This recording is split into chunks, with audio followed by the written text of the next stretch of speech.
वस्सलातु वस्सलामु अला सय्यिदिल अंबिया'i वल मुरसलीन अम्मा बअद। औज़ु बिल्लाहि मिनश शैतानिर रजीम। बिस्मिल्लाहिर रहमानिर रहीम। इन्नमा यअमुरु मसाजिदल्लाहि मन आमना बिल्लाहि वल यawmil आखिर व अक़ामस सलाता व आतaz ज़काह व लम यख्श इल्लल्लाह फ़असा उलाइका अन यकूनु मिनल मुहतदीन। सदक़ल्लाहुल अज़ीम। अन अनस बिन मालिक रज़ियल्लाहु तआला अन्हु क़ाल समिअतु रसूलल्लाहि सल्लल्लाहु अलैहि वसल्लम यक़ूलुल्लाहु अज़्ज़ व जल इन्नी लअहुम्मु बिअहलिल अर्दि अज़ाबा फ़इज़ा नज़रतु इला उम्मारि बुयूती वल मुतहाब्बीन फ़िय्या वल मुस्तग़फ़िरीन बिल अस्हार सरफ़्तु अन्हुम। रवाहुल बैहक़ी। हज़रात मुहतरम, इधर कुछ दिनों से मसाजिद के ताल्लुक़ से कुछ बातें सामने आ रही हैं और भारत की बहुत ही मुअक्कर और मज़बूत तंज़ीम मुस्लिम पर्सनल लॉ बोर्ड ने भी मसाजिद की अहमियत को बयान करने के ताल्लुक़ से और 1991 में मजहबी इबादत गाहों के ताल्लुक़ से जो कानून बना था उसके ताल्लुक़ से वज़ाहत करने के ताल्लुक़ से कहा कि तमाम अइम्मा मसाजिद और खुतबाए मसाजिद जुमा में इस मौजू पर बात करें।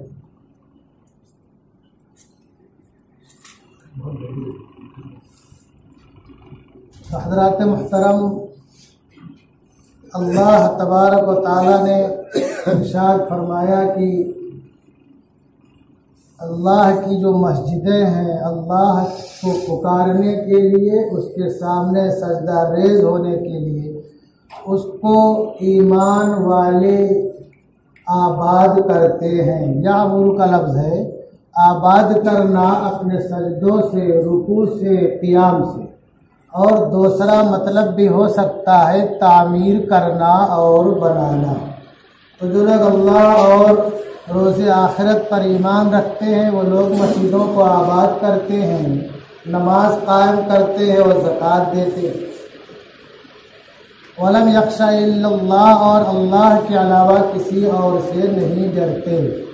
ये मोमिन की खासियत है कि वो उसके दिल में अगर किसी का खौफ है तो अल्लाह का, अल्लाह के अलावा किसी और से नहीं डरता।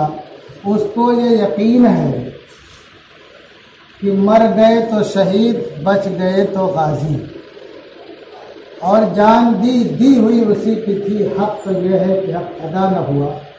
मौत अपने वक्त से पहले नहीं आ सकती है, बाद में भी नहीं आ सकती। जो उसका मुकर्ररा वक्त है उसी पर आएगी।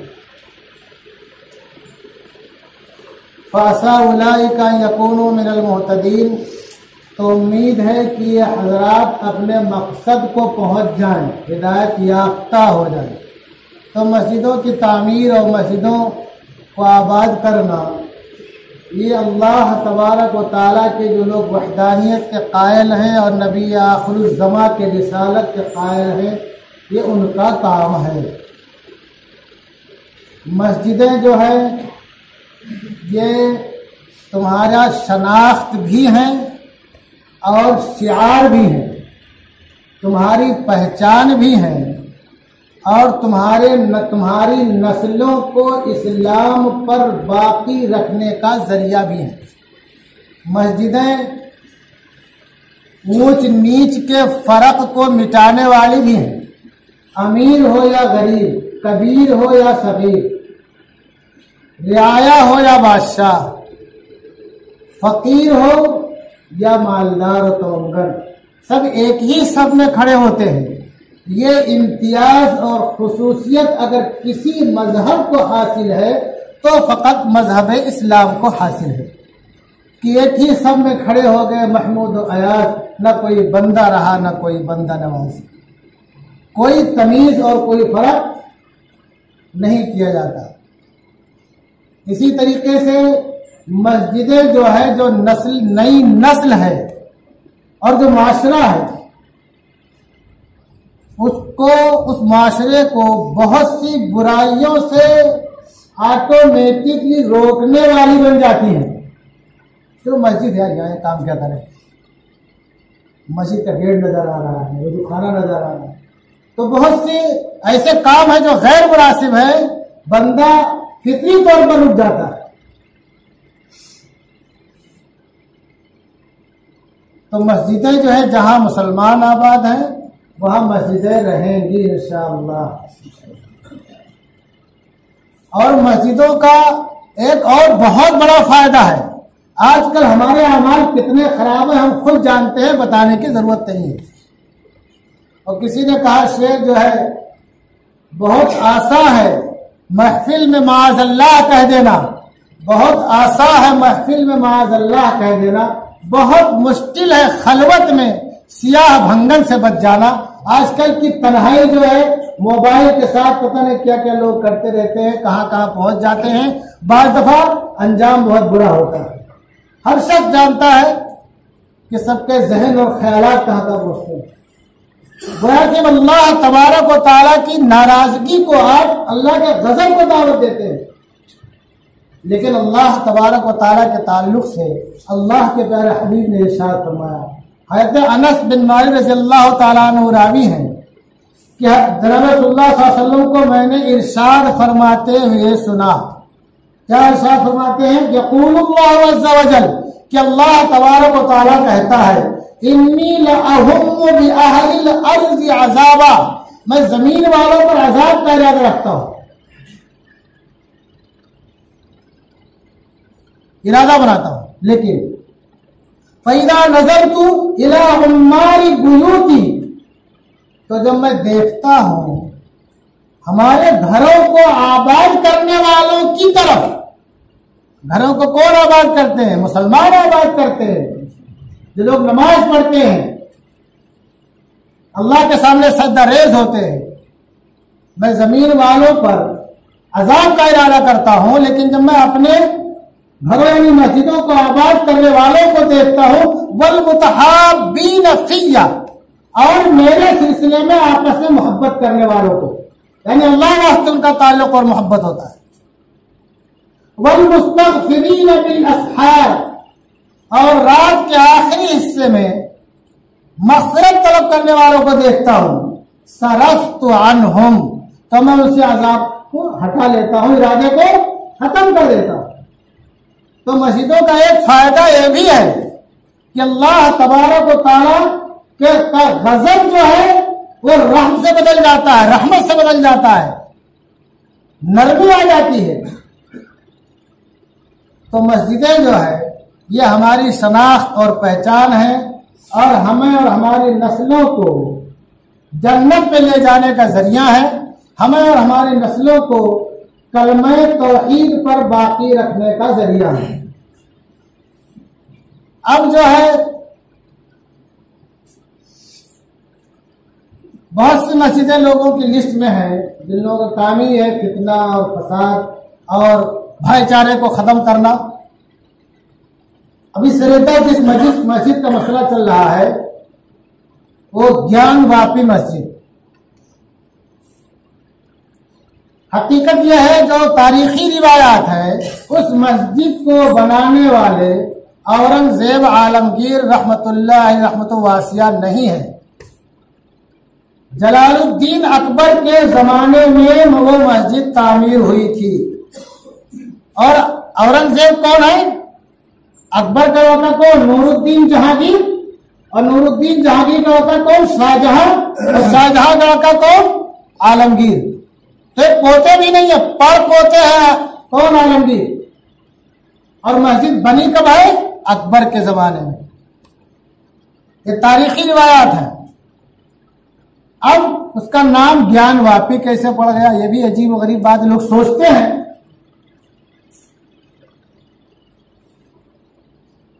महल्ले का नाम ज्ञान वापी था।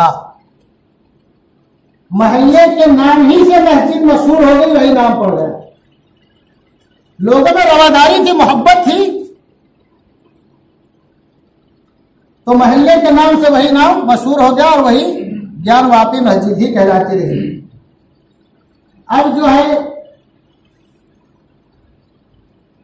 कुछ लोगों की तरफ से निचली अदालत में अपील की गई, क्या क्या हुआ, और अदालत ने एक फरीक की बात सुन करके फैसला दे दिया कि खाली 20 आदमी नमाज के लिए आ सकते हैं।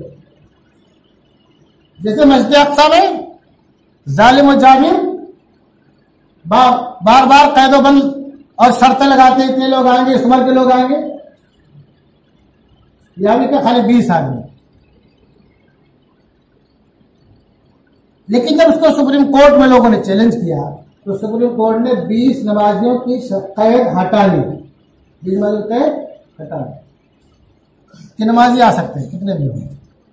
अलबत्ता उसका जो वजू खाना है, आप कहीं भी देखेंगे वजू खाने में फव्वारा होता है, और पुराने मस्जिदें बड़ी होती थी, जगह ज्यादा होती थी, लोग जो है हाउस बनाते थे, उसमें फव्वारा रहता था वजू करने के लिए। तो उसको फव्वारे को के वजू खाने के हिस्से को सील कर दिया। सुप्रीम कोर्ट ने उसको जो सील करने का निचली अदालत ने ऑर्डर दिया था, उसको कैसे लेने का, वो सील ही रहेगा, लाज रहेगा, उसमें वजू नहीं कर सकते, उसको इस्तेमाल नहीं कर सकते।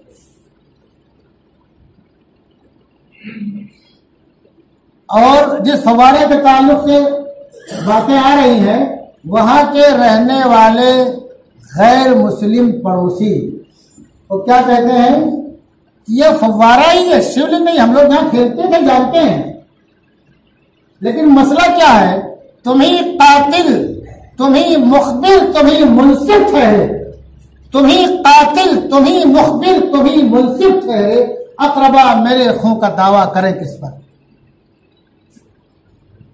फिर भी इसको बंद करा दिया। अब ये जो अपील हो रही है, सुनवाई हो रही है, ये बिल्कुल गैर कानूनी है, बिल्कुल कानून के खिलाफ है। हमारे तमाम लोगों को दफात का भी मुताला करना चाहिए। 1991 में 1991 में एक कानून पास हुआ,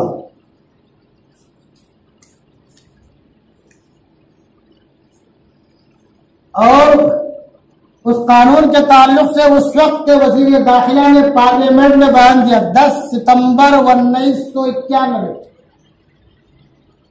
और बयान करते हुए क्या कहा, इस कानून को हम भारत की भाईचारा, अमन और मोहब्बत की शानदार और अजीम रिवायात को फरोग देने वाले कानून की हैसियत से देखते हैं। वजीर दाखिला क्या कह रहे हैं, भाईचारा, अमनो और ये अमन और मोहब्बत की जो शानदार अजीम रिवायात है उसके हिसाब से देखते हैं। आजादी से कुछ पहले मुल्क में अमन आस्ती और इत्तेहाद जहती की हमारी रिवायतों को नुकसान पहुंचा था, उसी के पेश नजर मौजूदा हालात में हमने माजी के जख्मों को, यानी गुज़श्ता अय्याम के जख्मों को मुंदरजानी खत्म करने और फिरका वारा हम आहंगी और अमन आस्ती को बहाल करने की कोशिश की है कि यह कानून बनाया है। और उस कानून है क्या, उस कानून के जो सेक्शन 3 है उसमें जो मोटी मोटी बातें हैं, 4 बातें, क्योंकि वक्त बहुत कम होता है, वो तफसील से नहीं बयान कर सकता हूं, आप हजरात खुद तफसील कभी देख लिया कीजिए। सेक्शन 3 में क्या, पहली बात यह है कि तमाम मजहबी मकामात को उस हालत में महफूज रखा जाएगा जैसे कि वो 15 अगस्त 1947 15 अगस्त 1947 को थे। जो भी मजहबी मकामात हैं जिस पोजीशन में 15 अगस्त 1947 को थे, उनको वैसे ही बाकी रखा जाएगा। नंबर 2, किसी भी मजहबी फिरके की इबादत गाह में कुल्ली या जुज़वी, यानी पूरी या थोड़ी बहुत तब्दीली नहीं की जा सकती। उसका तीसरा जुज़ क्या है, अगर किसी मजहबी मकाम के बारे में यह साबित हो जाए कि माज़ी यानी गुज़श्ता ज़माने में यहाँ कोई दूसरा मजहबी मकाम था, किसी मजहबी जगह के बारे में अगर ये साबित भी हो जाए कि यहाँ किसी दूसरे मजहब का मजहबी मकाम था जिसको तबाह करके दूसरी शक्ल दी गई है, तब भी उसकी मौजूदा शक्ल को तब्दील नहीं किया जा सकता। तब भी उसकी मौजूदा शक्ल को पहले क्या था उससे बहस ही नहीं होगी, अभी क्या है वो बाकी रखा जाएगा, उसको तब्दील नहीं किया जाएगा।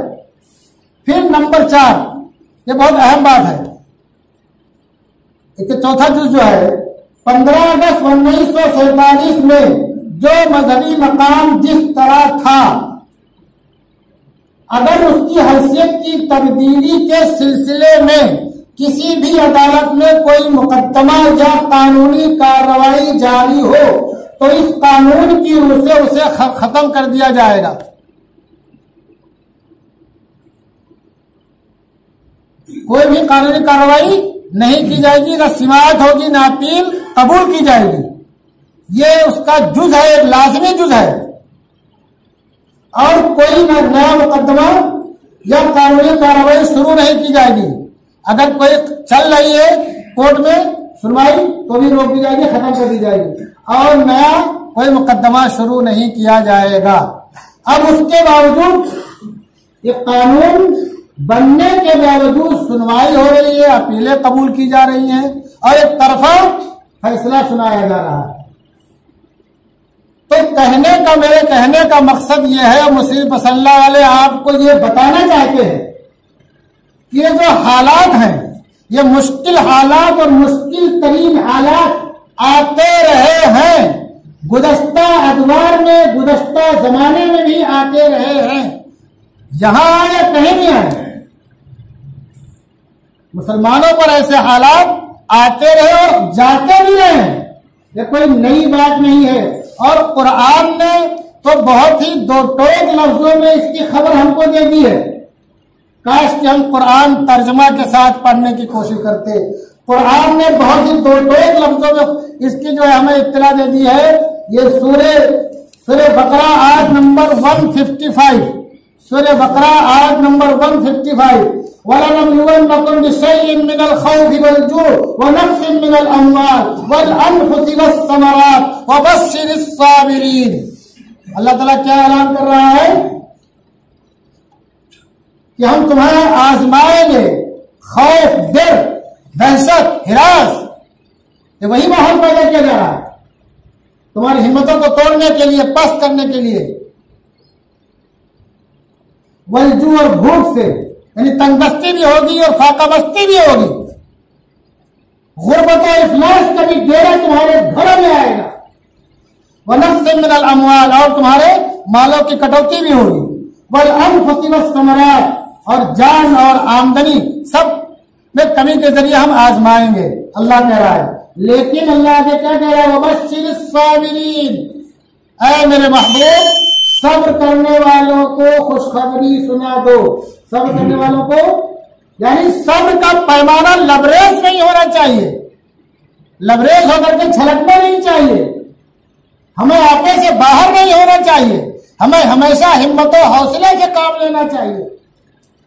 और एक आयत और सुन लीजिए, एक दूसरी आयत है, लतुब्लउन्ना फी अमवालिकुम व अनफुसिकुम व लतस्मउन्ना मिनल लज़ीना ऊतुल किताब मिन क़ब्लिकुम, कि तुम जरूर आजमाए जाओगे अपने मालों में और अपने जानों में, जानों के सिलसिले में, यानी मालों का भी जिया होगा और जानों का भी जिया होगा, शहादतें भी होगी मालों के नुकसान के साथ साथ। ध्यान रखो इस बात को, और तुम उसको रोक नहीं पाओगे। तुम ये समझो कि सर छुपा के बैठ जाओ तो भी कुछ नहीं कर पाओगे। वकाना अमरुल्लाहि क़दरन मक़दूरा, ये बात होकर के रहेगी। अल्लाह कह रहा है कि तुम्हारी आजमाइश होगी जान के सिलसिले में, माल के सिलसिले में। तुम्हारा माल, तुम्हारी जायदाद सब में तबाही भी आ सकती है, लोग बर्बाद कर सकते हैं, नुकसान पहुंचा सकते हैं, और तुम्हें और तुम्हारे जवानों को तहत भी कर सकते हैं। वला तस्मउन्ना मिनल लज़ीना ऊतुल किताब मिन क़ब्लिकुम, और जिन लोगों को तुमसे पहले किताब दी गई, जिनको अहले किताब बोलते हैं, यहूद और नसारा, व मिनल लज़ीना अशरकू, और वो लोग जो कि मुशरिक हैं, जिनको हर जगह माबूद नजर आता है, हर जगह खुदा नजर आता है, क्या सुनोगे? अल्लाह ने जो इरशाद वाला तस्माउना, उलमा से पूछ रहे, लाम भी ताकीद के लिए है और नून मुसक्कला है, ये भी ताकीद के लिए है। उलमा इसका मतलब बताएंगे तुम्हें, वक्त नहीं कि मैं हिंदी की चिंदी करूं। अलबत्ता जरूर भी जरूर सुनोगे तुम अहले किताब से और मुशरिकीन से अज़न कसीरा, तकलीफ, बहुत ज्यादा तकलीफ देह बात है, बहुत ज्यादा तकलीफ देह बात है। लेकिन वइन तस्बिरू व तत्तकू फइन्न ज़ालिका मिन अज़मिल उमूर, और अगर तुम सब्र करो और परहेजगारी इख्तियार करो, बात दफा हम सब्र तो कर लेते हैं लेकिन तकवा नहीं इख्तियार करते हैं। सब्र और तकवा का चोली दामन का साथ है। अगर आपने खाली बर्दाश्त कर लिया और तकवा नहीं इख्तियार किया तो भी कारआमद नहीं है। तकवा और परहेजगारी के साथ सब्र होना चाहिए, यानी इस्तिकामत होनी चाहिए, बर्दाश्त का मानता होना चाहिए, हिम्मत और हौसला को कायम दायम और बाकी रखना चाहिए, यह मुराद है। तो अल्लाह क्या कह रहा है? वइन तस्बिरू व तत्तकू फइन्न ज़ालिका मिन अज़मिल उमूर, और अगर तुम सब्र करो, जमे रहो, बर्दाश्त करते रहो, व तत्तकू, और परहेजगारी इख्तियार करो, अल्लाह का खौफ तुम पर गालिब रहे, फइन्न ज़ालिका मिन अज़मिल उमूर, तो ये बड़े उमूर में से है, ये कारआमद उमूर में से। किसी ने बड़े उमूर कहा, किसी ने कारआमद उमूर कहा, यानी अल्लाह क्या तो इसकी मकबूलियत होगी और फिर अल्लाह ताला तुम्हें तुम्हारा आहद रफ्ता वापस कर देगा। मुराद और मतलब यह आहद रफ्ता वापस कर देगा, गुज़श्ता हालत में तुम हो जाओगे इंशाअल्लाह। और एक जगह फरमाया अल्लाह ताला ने, ये भी सूरह आल इमरान आयत नंबर 128 से 20 का टुकड़ा है, वइन तस्बिरू व तत्तकू ला यदुर्रुकुम कैदुहुम शैआ, वइन तस्बिरू व तत्तकू ला यदुर्रुकुम कैदुहुम शैआ, और अगर तुम सब्र करते रहो और परहेजगारी इख्तियार करते रहो, ला यदुर्रुकुम कैदुहुम शैआ, तो उनका मक्र और उनकी तदबीर और उनकी चालें तुम्हें कुछ भी इंशाअल्लाह नुकसान नहीं पहुंचा पाएंगी। अल्लाह ने इसको किसके साथ मशरूत किया है? सब्र के साथ और परहेजगारी तकवा के साथ। हम नमाज ही नहीं पढ़ते, तकवा क्या इख्तियार करेंगे? हम मस्जिद में नमाज के लिए नहीं आते, घर पे भी नहीं पढ़ते, और फजर तो 90% लोग भूल कर देते हैं। तो जब जो नमाज का तारीख होगा उसके कल्ब में तकवा कैसे जागृति होगा? बताओ मुसलमानों। फिर तुम ये सोचते हो कि अबाबिलों का लश्कर आ जाए, अल्लाह की नुसरत आ जाए, अल्लाह की मदद आ जाए।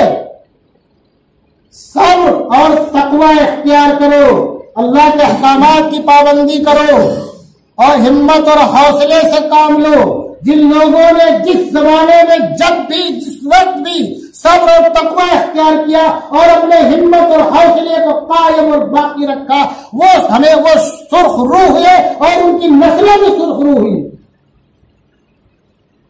आप आम लोगों के हालात में पढ़िए, साहबे कराम के जमाने के हालात देख लीजिए, कितने सताए गए, कितने परेशान किए गए। क्या वो नेस्त नाबूद हो गए, दुनिया से खत्म हो गए? अल्लाह ने उनको इज्जत दी, उनको शर्फ से नवाजा और दुनिया में उनके नाम का तूती बोला। उन्होंने सब इख्तियार किया और तकवा भी इख्तियार किया। आजकल हम बात बुज़दिली और कम हिम्मती की वजह से खामोश रहते, वो सब्र नहीं है। तुम्हारे दस्तों बाजू सलामत हो, तुम्हारा हिम्मत और हौसला काम कर रहा हो, फिर तुम जो है सब्र करो और इस्तिकामत इख्तियार करो, तो इसको कहेंगे सब्र कर रहा है।